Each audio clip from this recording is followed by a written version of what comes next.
నా తోడ పుట్టినవాడు కుశధ్వజుడని నాకు తమ్ముడున్నాడు.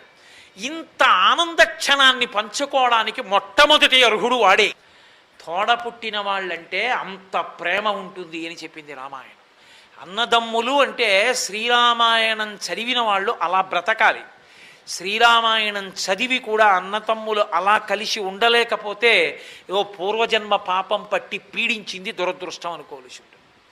అన్నదమ్ముల మధ్య ఐక్యత అంటే అది ఎంత గొప్పదో.